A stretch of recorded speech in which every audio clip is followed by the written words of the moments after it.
आप अपनी स्क्रीन पर देख पा रहे हैं मॉडल एक्टिविटी टास्क सितंबर 2021 थर्ड सीरीज क्लास 9 के thumbnails maths, history, English, geography, life science और फिजिकल साइंस के थंबनेल्स। आप इसके स्टडी पॉइंट सिलीगुड़ी पर जाइए, यूट्यूब चैनल पर जाइए, वहाँ पर model activity task class 9 type कीजिए। आपको ये सारे थंबनेल दिख जाएंगे। आप चूज़ कीजिए और जो वीडियो आपको चाहिए, जिस मॉडल एक्टिविटी का सॉल्यूशन चाहिए, उसको क्लिक कीजिए और देख लीजिए। अगर आप चाहते हैं कि नहीं, आप इसी वीडियो को देखते देखते ही आप देखना चाहें तो आई बटन को क्लिक कीजिएगा। आपको ये वीडियोस के लिंक दिखेंगे, या फिर वीडियो के अंत में पहुंचकर एंड स्क्रीन में जाकर देखिएगा तो 4 वीडियो के लिंक दिखेंगे, उसको क्लिक करके आप देख सकते हैं। आप प्लेलिस्ट का लिंक रहेगा, उसको भी जाकर आप क्लिक करके देख सकते हैं। आप अपनी स्क्रीन पर क्वेश्चन पेपर देख पा रहे होंगे। बांग्ला और इंग्लिश का क्वेश्चन पेपर है, मैथमेटिक्स मॉडल एक्टिविटी टास्क सितंबर 2021। आप अपनी स्क्रीन पर बांग्ला और इंग्लिश में क्वेश्चन पेपर क्लास 9 मैथमेटिक्स को देख पा रहे हैं। इन्हीं क्वेश्चन पेपर की मदद से हम लोग हिंदी में रूपांतरित किया हुआ क्वेश्चन पेपर का मॉडल एक्टिविटी टास्क सितंबर 2021 का सॉल्यूशन को देखेंगे। अगर अभी तक आप इसके स्टडी पॉइंट सिलीगुड़ी को सब्सक्राइब नहीं किया तो तुरंत सब्सक्राइब कर दीजिए। लाइक और शेयर करना बिल्कुल नहीं भूलिएगा। तो चलिए बिन समय गंवाए शुरू करते हैं model activity task class 9 mathematics को। आप अपनी स्क्रीन पर पैरेलल हिंदी और इंग्लिश के क्वेश्चन पेपर को देख पाएंगे और हम लोग उसको देखते हुए सॉल्यूशन करेंगे। देखिए, एक चीज़ बता देता हूँ कि पहले वाले मॉडल एक्टिविटी टास्क में केवल ग्रेड दिया जाता था, किंतु सितंबर 2021 पार्ट 6 जिसको कहा जा रहा है से मार्क्स दिया जा रहा है। तो इन्हीं मार्क्स की मदद से आपका जो भी कैलकुलेशंस नंबर मिलेगा, जो भी मार्क्स मिलेगा, सब आप अपने आंसर शीट पर देख पाएंगे। तो चलिए पहला क्वेश्चन देखते हैं। एमसीक्यू टाइप क्वेश्चन है। यदि लाभ प्रतिशत 10% है तो क्रय मूल्य और विक्रय मूल्य का अनुपात है।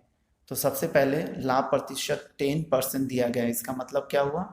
इसका मतलब यही है कि अगर क्रय मूल्य 100 रुपया है तो लाभ 10 रुपया होगा, तो विक्रय मूल्य 10 और 100 मिलकर 110 रुपया होगा।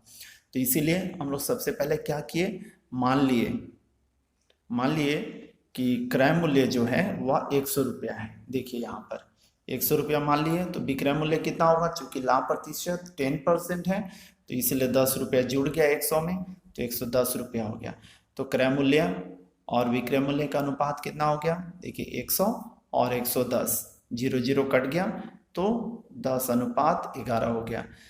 ठीक है, तो सही ऑप्शन कौन सा हो गया? सी। ठीक है, उम्मीद कर रहा हूं आपको समझ में आ रहा होगा। नेक्स्ट क्वेश्चन को देखते हैं।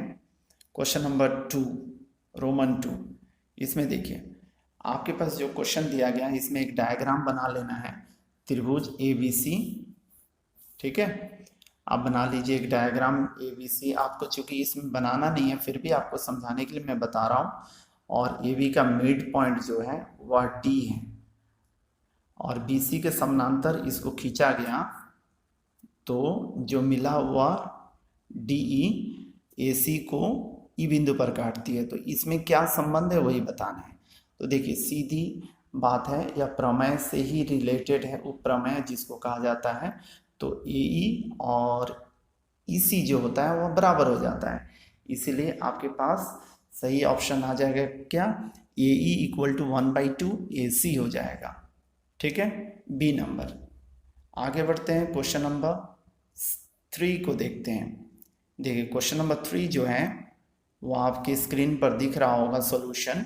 ध्यान से देखिए, एक अर्धवृत्ताकार प्लेट की त्रिज्या कहने का मतलब होता है अर्धव्यास। की लंबाई जो है 10.5 सेंटीमीटर है। ठीक है, तो अर्धवृत्ताकार प्लेट की परिसीमा बताना है। तो परिसीमा मतलब क्या होगा, यह वाला हिस्सा और इधर का यह दोनों को ऐड करेंगे तब जाके परिसीमा निकलेगा अर्धवृत्ताकार प्लेट का। तो यह वाला जो हिस्सा है इसका तो पाई आर हो गया, और यह अगर व्यास मैं आर मान लेता हूँ तो कितना हो जाएगा, अर्धव्यास आर मान लेता हूँ तो व्यास कितना हो जाएगा, 2r हो जाएगा। तो दोनों को जोड़ दिए, देखिए पाई आर और 2r को r कॉमन हो गया तो पाई प्लस 2 और r का वैल्यू दिया हुआ है 10.5 सेंटीमीटर। तो कौन सा हो जाएगा सही उत्तर, इसमें बी नंबर हो जाएगा। देखिए पाई प्लस 2 इंटू 10.5 सेंटीमीटर। ठीक है, नेक्स्ट क्वेश्चन 1 का 4 नंबर जो लास्ट क्वेश्चन है उसको हम लोग देख रहे हैं। इसमें देखिए क्वेश्चन में दिया गया है, ध्यान से समझिए। इसमें एक वर्ग है, या देखिए वर्ग है, ठीक है। तो इसके विकर्ण की लंबाई, यह विकर्ण है, इसकी लंबाई दिया गया है कितना, 13√2। ठीक है, 13√2 दिया हुआ है। तो भुजा की लंबाई बताना है। तो आप जानते हैं कर्ण बराबर होता है √2 गुना भुजा, मतलब √2a। तो यह रिलेशन इसमें बैठा दिए तो √2 कट गया तो a इक्वल टू 13 हो गया। अगर आप सोचेंगे कर्ण बराबर इतना कैसे आ गया, ऐसे करके यह वाला a है, यह वाला a है, तो इसको निकालना है। तो ये क्या हो, कर्ण, कर्ण मतलब कर्ण स्क्वायर मतलब इन दोनों का योगफल, मतलब 2a² हो गया। h बराबर, h मतलब कर्ण अगर मान लेता हूँ तो, ठीक है, यहाँ पे h² था तो ये वर्गमूल में रह जाएगा ये। तो यह देखिए यह निकला ना, इसीलिए हम लोग कर्ण बराबर इतना लिखते हैं। तो इतना आपको डिटेल्स में नहीं जानना है, आप सीधा समझ लीजिए कि इतना, ये याद रखना है कर्ण बराबर क्या होता है, √2 गुना भुजा होता है, तो √2a हो गया। तो a का मान कितना हो गया, 30। तो सही उत्तर कौन सा हो गया, डी। अगर अभी तक आप इसके स्टडी पॉइंट सिलीगुड़ी को सब्सक्राइब नहीं किया है तो तुरंत सब्सक्राइब कर लीजिए, लाइक और शेयर करना बिल्कुल नहीं भूलिएगा। आगे बढ़ते हैं, क्वेश्चन नंबर 2 को देखते हैं। क्वेश्चन नंबर 2 में दिया गया है सही के लिए टी लिखना है और गलत के लिए f लिखना है। इसमें भी 4 क्वेश्चन है, आप ध्यान से देख लीजिए। रोमन 1 जो है छूट मतलब डिस्काउंट अंकित मूल्य पर निर्भर करती है। तो पहला वाला क्या हो गया, ट्रू। नंबर 2, एक बारंबारता बहुभुज फ्रीक्वेंसी पॉलीगॉन को बनाने के लिए प्रथम वर्ग के ठीक पहले वर्ग अंतराल की आवृत्ति अंतराल कितना होता है, 0 होता है। यह सही है। जब हम लोग क्वेश्चन नंबर लास्ट जो 4th नंबर है उस क्वेश्चन को जब हम लोग करेंगे तो आपको समझ में आएगा, ठीक है, उसमें समझ में आएगा कि किस तरह से हम लोग पॉलीगॉन फ्रीक्वेंसी कि हम लोग फ्रीक्वेंसी पॉलीगॉन जो है उसको बनाएंगे। तो उसमें आपको समझ में आ जाएगा कैसे करके पहला वाला एक वर्ग लेते हैं और एक लास्ट वाला भी लेते हैं, ठीक है। तो वहाँ पे 0 हम लोग लेते हैं आवृत्ति अंतराल को। तो चलिए आगे बढ़ते हैं। तो यहाँ पे हो गया ट्रू। रोमन 3 जो है,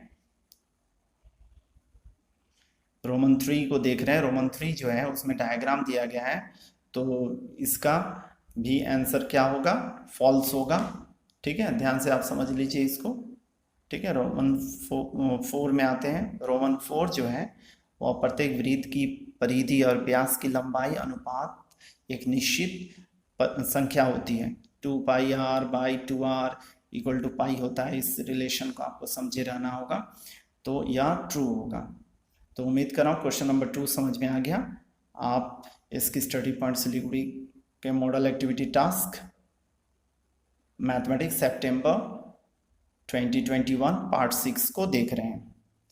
आगे बढ़ते हैं, क्वेश्चन नंबर 3 को देखते हैं। क्वेश्चन नंबर 3 जो है उसमें 3 क्वेश्चन दिया गया है और 3 क्वेश्चन 2 नंबर करके डिवाइड किया गया है। पहला क्वेश्चन जो दिया गया है लाभ हानि से दिया गया, देखिए 10 कलमों का क्रय मूल्य 8 कलमों के पेन के विक्रय मूल्य के बराबर हो तो लाभ प्रतिशत बताना है। तो आपको क्वेश्चन से ही पता चल गया कि यहाँ पे लाभ होने वाला है, ठीक है। तो 10 कलम का क्रय मूल्य बराबर 8 कलम का विक्रय मूल्य, आपने इसको लिख लिया। विक्रय मूल्य देखकर डरिएगा नहीं कि हाँ शॉर्टकट में ऐसे करके लिखा गया है, यहाँ पे क्रय मूल्य को ऐसे लिखा गया। इसको मान लेते हैं कितना है, x है। तो 10 कलम का क्रय मूल्य कितना हो गया, x रुपया, इसलिए 1 कलम का कितना हो गया, x बटा 10 रुपया। ठीक है, रुपया लिख लीजिएगा तो भी होगा, नहीं लिखिएगा तो भी चलेगा। तो 10 कलम का निकल गया ना, तो 1 कलम का, इसलिए 8 कलम का विक्रय मूल्य बराबर x रुपया। क्वेश्चन में हम लोग मान चुके हैं यहाँ पे देखिए, ठीक है, क्योंकि दोनों बराबर था इसलिए 1 कलम का विक्रय मूल्य कितना हो गया, x/8 रुपया। चूंकि लाभ हो रहा है तो इसलिए विक्रय मूल्य में से क्रय मूल्य को माइनस कर दिए। देखिए तो लसा निकाले तो 40 हो गया, 8 ने भाग दिया 40 को 5 तो 5x, 10 ने भाग दिया कितना हुआ 4 तो 4x, 5x में से 4x गया तो कितना बच गया, इतना। ठीक है, x/40।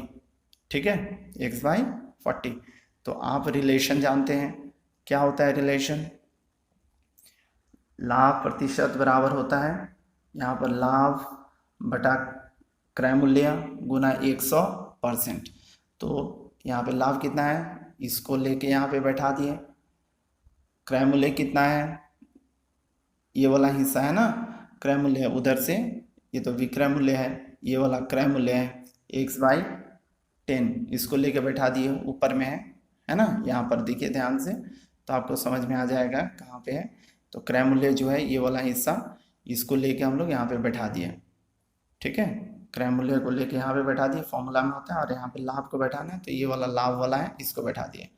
देखिए 40 को काटा इसने कितने बार, 4 बार, 4 ने इसको काटा 25 बार, x कट गया, इस तरह से 25% निकल गया।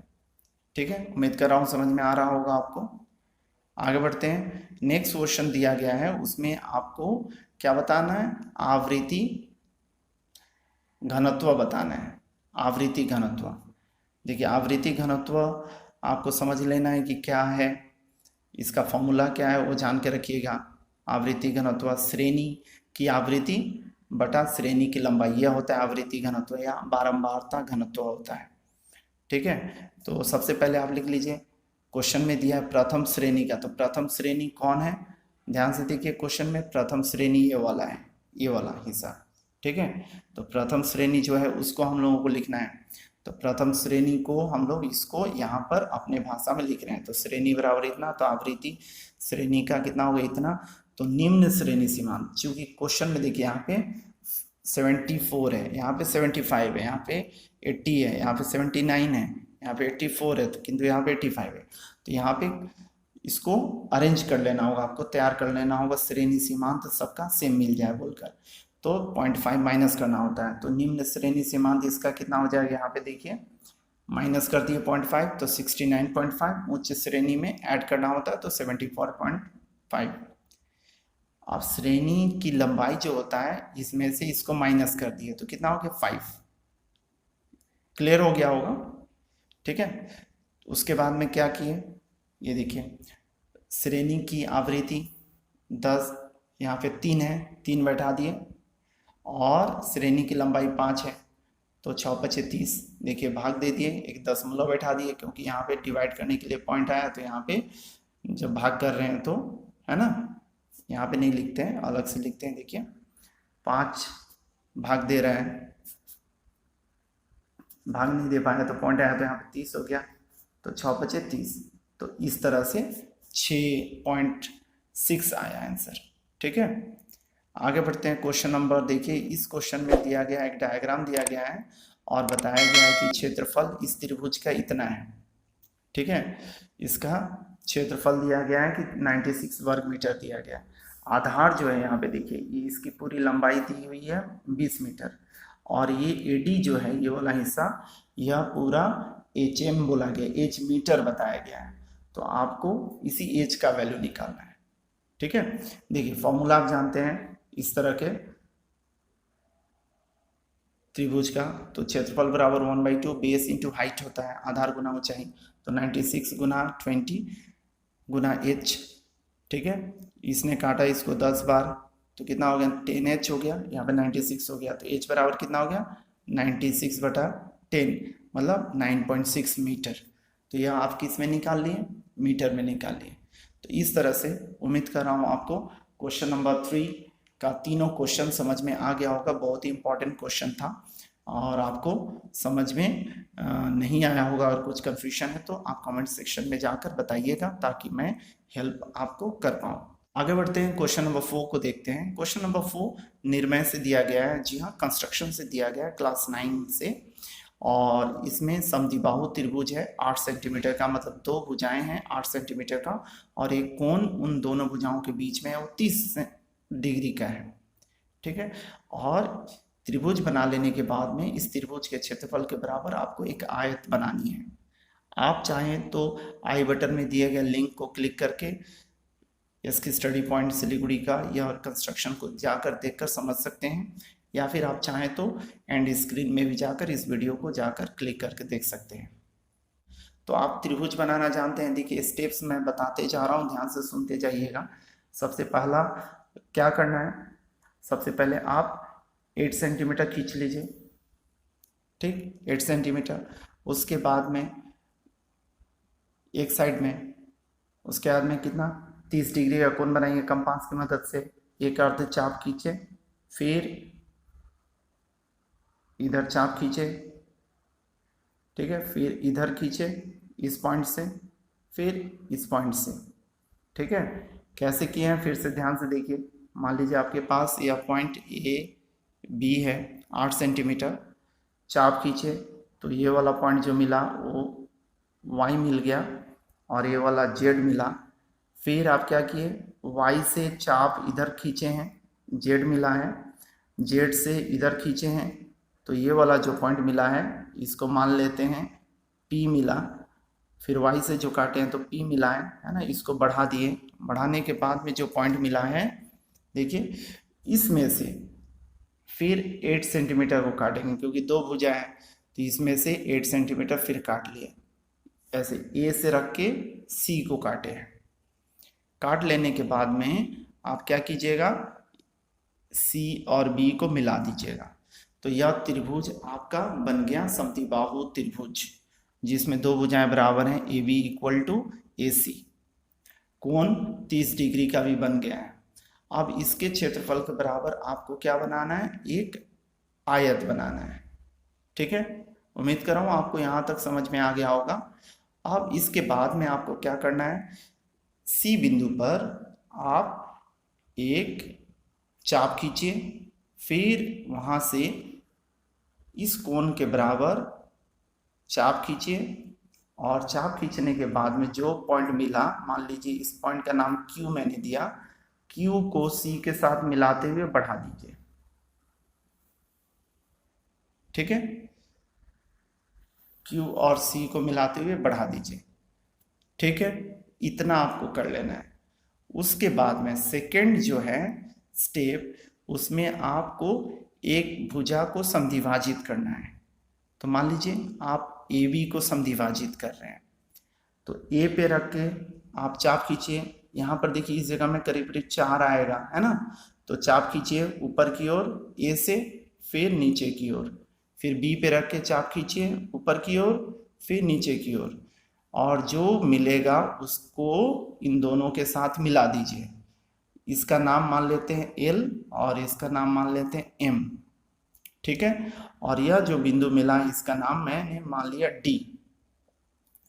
इतना कर लेने के बाद में आपको क्या करना है, बीडी की माप लेनी है और यह पॉइंट जो आपको मिला था, यह पॉइंट जहां पे काट रहा है, इस रेखाखंड को जी एच को ई पे काट रहा था। ठीक है, तो इस बिंदु पर रखकर बीडी का मान लेके चाप काट दिए। काटने के बाद में जो आपको मिला उसका नाम आप एफ दे दीजिए और बी एफ को मिला दिए। तो बी डी ई एफ जो बना, यही अभीष्ट आयत बना, आयत है जिसका क्षेत्रफल त्रिभुज एबीसीडी के क्षेत्रफल के बराबर होगा। ठीक है, आपको ये चीज समझ में आ गया होगा क्योंकि बहुत ही इम्पॉर्टेंट है। आप अगर चाहें तो इसके स्टडी पॉइंट सिलीगुड़ी के क्लास 9 के निर्णय वाला पोर्शन में जाइए और उसमें देख लीजिए, आपको इजीली समझ में आ जाएगा कि किस तरह से कंस्ट्रक्शन करना है। ठीक है, पहला काम है आपको त्रिभुज बना लेना है। त्रिभुज बना लेने के बाद में उसकी जो एंगल ए है उसी एंगल के बराबर सी पर बाएं साइड पे कोण बनाना है।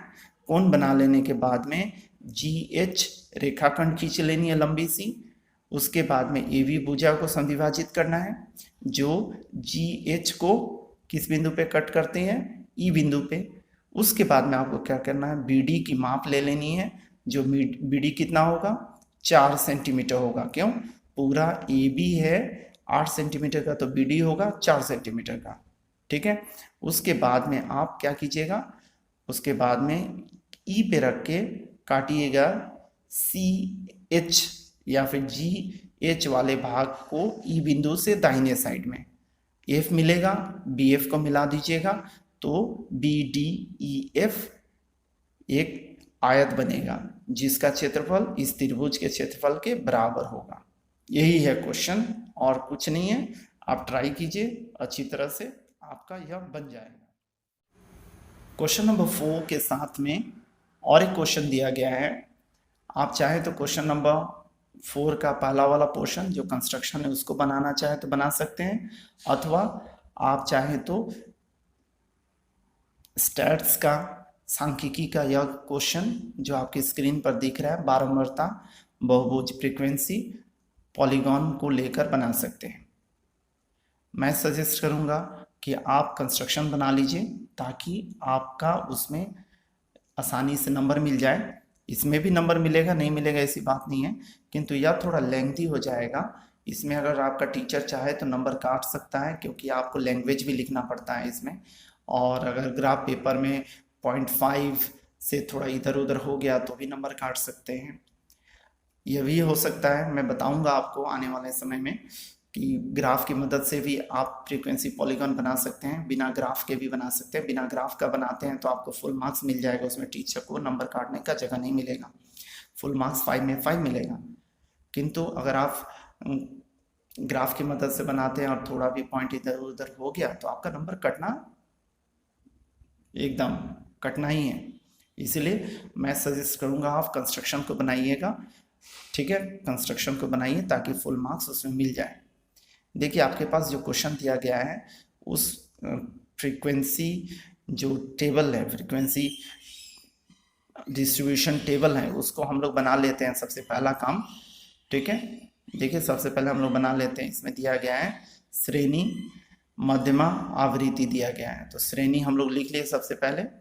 श्रेणी लिख लेने के बाद में हम लोग क्या कर रहे हैं, ध्यान से देखिए, यह श्रेणी है, जो भी है उस सारा चीज़ हम लोग लिख लिए हैं, यहाँ पे क्वेश्चन से उतार लिए हैं। आवृत्ति जो है उसको भी उतार लिए हैं। तो यहाँ पे मिड वैल्यू निकालना है, मध्यमा।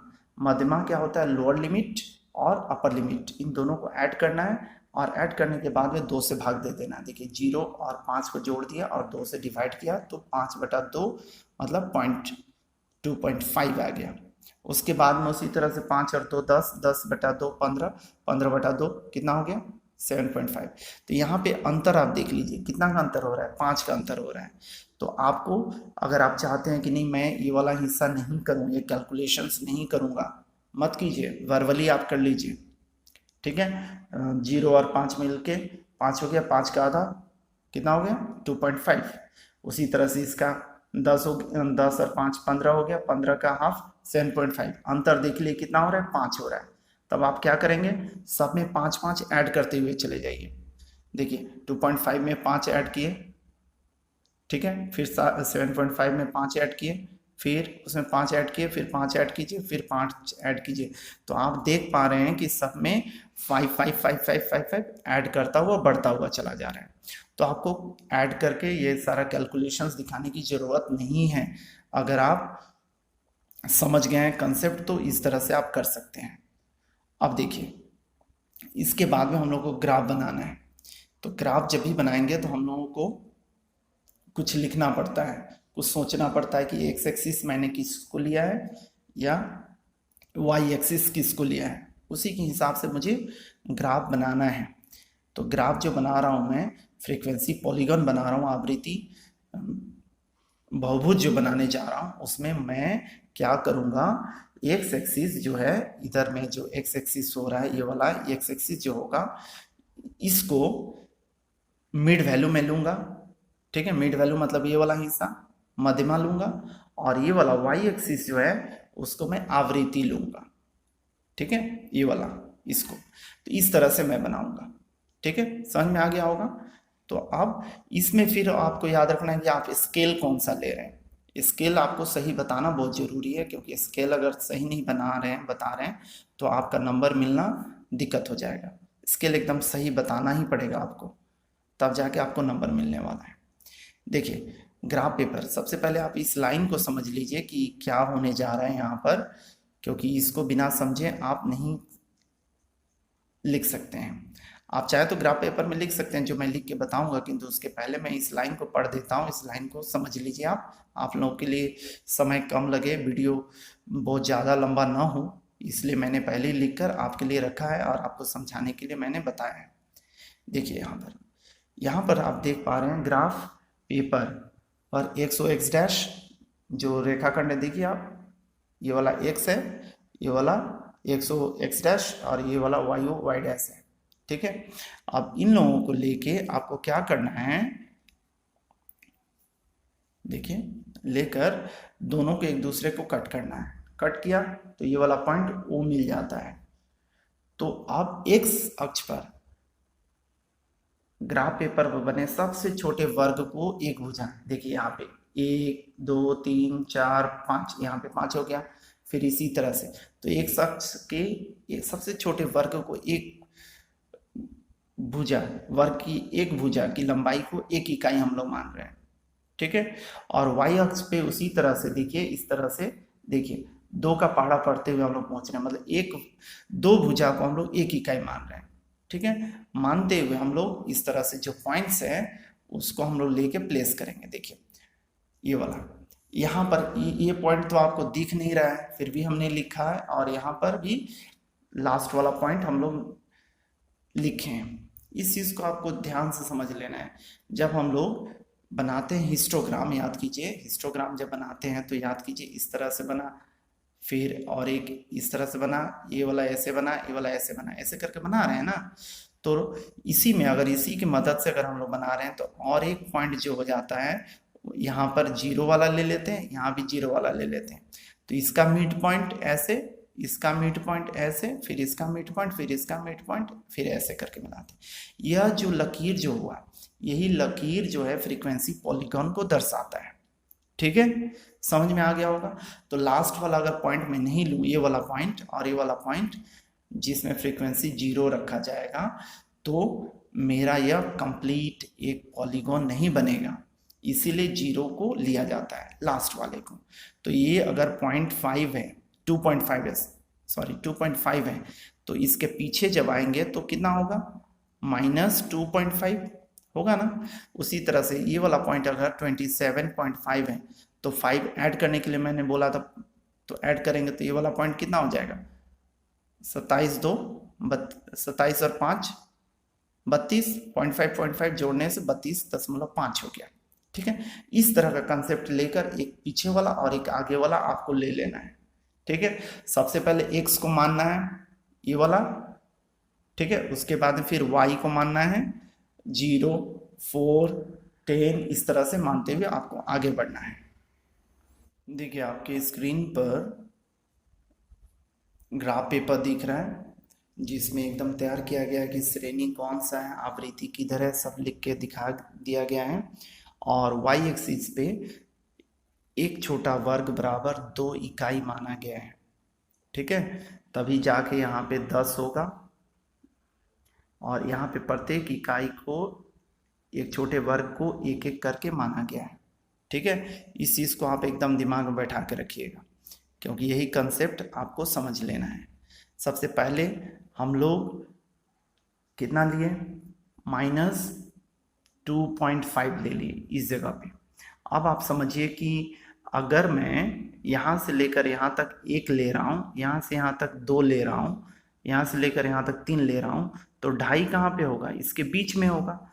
यहाँ पे इसी चीज को आपको समझ लेना है कि अगर मैं एक एक करके ले रहा हूं तो ये करना है, किंतु अगर मैं 2 वर्ग बराबर 1 लेता, 2 वर्ग बराबर 1 लेता इस तरह से, तो देखिए मेरे लिए क्या सुविधा होती, अगर मैं 10 तक गिन रहा हूं तो यहाँ पे मेरा 5 होता, तो 0.5 0.5 0.5 इस तरह से चलता है। तो मेरा जो 2.5 जब होता तो मेरा 2.5 कहाँ पे आता, इस जगह पे आता। ठीक है, ये चीज़ आप समझ लीजिएगा। अगर आपके पास ग्राफ पेपर बड़ा है तो आप याद करके रखिएगा कि एक्स एक्सिस के लिए आप कितना मानेंगे, एकदम क्लियरली मानिएगा, कितना 10 वर्ग बराबर कितना 5 इकाई, ठीक है, या फिर 2 वर्ग बराबर 1 इकाई आप मान लीजिएगा। इसका मतलब क्या हो गया, 2 वर्ग आप गिन रहे हैं मतलब 1 इकाई, मतलब 1 वर्ग मतलब कितना हो जाएगा 0.5, ठीक है, 0.5 इकाई होगा ना। तो अगर आप 3 वर्ग गिन रहे हैं तो कितना हो गया, इस तरह से आप गिनते जाइएगा। तो 5 गिन रहे हैं तो कितना होगा 2.5 हो गया ना। तो ये 2.5 वाला हिस्सा इस क्वेश्चन में आपके पास है, आप उसका यूज कर पाएंगे। ठीक है, पजल मत होइए, बहुत ही आसान है, आपको समझ लेना है। मैं और एक बार बता दूंगा आपको। तो सबसे पहले 0.5 इसके बीच में ले लिए, यहाँ पे बीच में, ठीक है। उसके बाद में आपको क्या करना है, ध्यान से देखिए, उसके बाद में आपको क्या करना है, देखिए उसके बाद में आप देखिए सेकेंड पॉइंट जो है वह है 2.5 4। तो 4 कहाँ पे आ रहा है, इस जगह पे आ रहा है, 2 2 4 और इसमें 2.5, तो 2.5 इस जगह पे बीच में, ये देखिए इसके बीच में, ठीक है। उसी तरह से 4 में आ गया। उसी तरह से नेक्स्ट वाला पॉइंट देखिए कितना है, ध्यान से देखिएगा, 7.5 10 लेना है तो 7.5 5 7.5 यहाँ पे हो गया इस जगह पे। तो इसी तरह से इसको गोल कर दीजिए आप, इस पॉइंट को, ठीक है। इसी तरह से आपके पास में पॉइंट थोड़ा बड़ा लेना चाहें तो ले सकते हैं, कोई दिक्कत नहीं है। बीच में होगा, ये चीज़ आपको याद करके रखना है कि कहाँ पे लेना है, क्योंकि अगर आप सही से पॉइंट नहीं ले पा रहे हैं तो दिक्कत हो जाएगी आपको। उसी तरह से फिर नेक्स्ट वाले में जाइए, 24 में आ गए। तो 24 में आइए, 24 कहाँ पे है, तो 24 इस आसपास में होगा, 24 यहाँ पे। तो और इसका कितना 12.5, तो सीधा आपको याद रखना है यहाँ पे इस जगह पे। तो ऐसे करके आप गोल कर लीजिए यहाँ पे। उसी तरह से फिर नेक्स्ट वाले में जाइए, 12 में आइएगा तो उसका फिर हाफ कितना हो गया 17.5 12 में। इस चीज़ को आपको समझ लेना है कि एकदम पॉइंट सटीक जगह में लेना है। फिर 20 का हाफ कितना हो गया 22.5, तो 22.5 इस आसपास में होगा।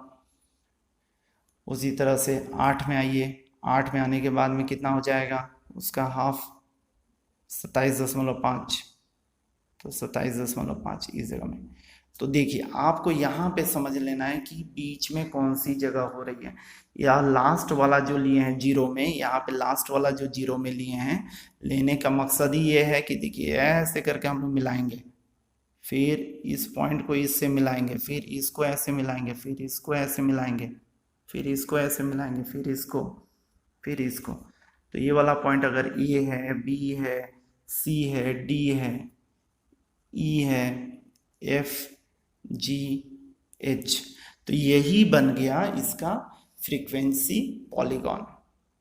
उम्मीद कर रहा हूँ आपको समझा पाया मैं, ठीक है। 0.5 जो है उसको एकदम एग्जैक्टली बीच में लेना है आपको। अगर आप 1 वर्ग बराबर 1 इकाई ले रहे हैं तो, अगर 2 वर्ग बराबर 1 इकाई ले रहे हैं तो इसका मतलब आपका होगा, जहाँ पे 10 दिख रहा है इस जगह में 10 दिख रहा है, यहाँ पे आपका 5 हो जाएगा। फिर यहाँ पे जो 20 दिख रहा है ये वाला जगह कितना हो जाएगा 10 हो जाएगा। फिर यहाँ पे फिर 20 हो जाएगा। इस तरह से बढ़ता बढ़ता आपका थोड़ा लंबा होगा। तब जाके आप जब ढाई कीजिएगा तो ढाई इस तरह का जगह में आएगा, यहाँ पे ढाई आएगा इस तरह के पॉइंट में, इस जगह के पॉइंट में सब बीच में पॉइंट फाइव करके आता जाएगा। ठीक है, समझ में आ गया है। इसके बाद में आपको ये लैंग्वेज, ग्राफ के बाद में ये लैंग्वेज लिख लेना होगा।